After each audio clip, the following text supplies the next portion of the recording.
Brad's noses pressed against the windowpane with renewed excitement.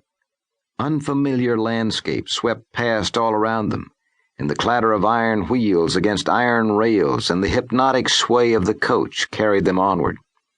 Devon put away the paper and leaned back with his hat down over his eyes.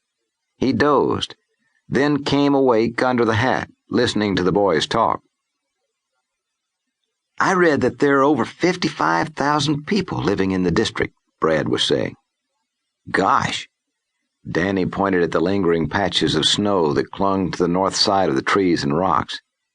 Yeah, Danny, we're probably 10,000 feet high.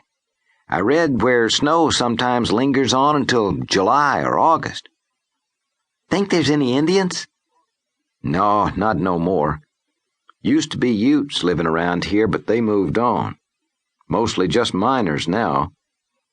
Danny looked out the window again and then heard the rustle of paper and turned back as Brad unfolded a yellow newspaper clipping.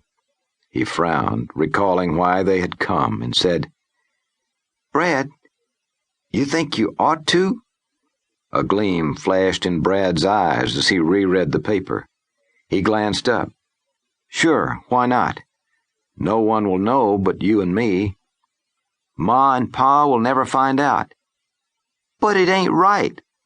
Says who? Brad came back defensively. Danny shrugged his small shoulders.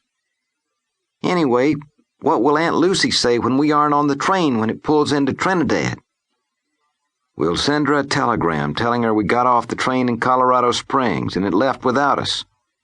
We'll be back by morning and she won't know no difference. Danny frowned unhappily. I don't like lying to Ken. You ain't gonna tell her? No, Brad. I wouldn't do that to you. But I don't like it none the better. You worry too much, Danny. Look. He shoved the clipping in front of Danny's face. See? We'll have great fun. Danny wasn't so sure. He looked back out the window. Devon yawned, removed the hat from his face, and sat up, glancing out the window. We're almost there, boys. Brad straightened around in his seat. Yes, sir. The conductor was by a while ago and said we'd be arriving at 10:50. Right on schedule. 10:50, huh? I wonder what time it would be now. From an inside pocket, Brad drew out a shiny gold pocket watch. When the cover snapped open, the watch began to play Yankee Doodle. 10:40 now, he said. That's a fancy watch you got there, son. Mind if I take a look? Brad hesitated, but the car was filled with other travelers. Security in numbers, Brad thought. Besides, he was all grown up now. He could handle anything that came his way if he had to, including this old man. Sure, it belonged to my grandfather. He gave it to me on my 16th birthday.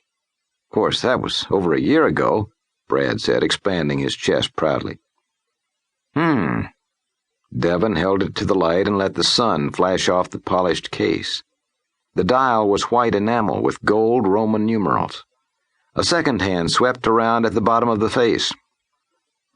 I'd say this is one fine crackerjack of a watch, son. Mighty fine. He closed the lid, then opened it again and put it to his ear as the tune played. It's the finest watch made, Brad said. Says Elgin right on the front. What's two young men like yourselves doing up here? Devon asked. Going to Cripple Creek, Brad said. Well, I figured that's where you must be going, seeing as that's where this train is headed. Got Ken there? No, sir, Danny replied. No, we want to see the town, Brad said. I read so much about it in the Denver Post that when I finally got the chance, I decided to see it firsthand. The Denver Post, you say? You from Denver? Greeley. We got a farm there. That where your folks are now? Yes, sir. We were going to Trinidad to spend a couple of weeks with my Aunt Lucy and Uncle Bill. Then this is sort of a side trip for the two of you. That's right. I figured we could take the morning train out at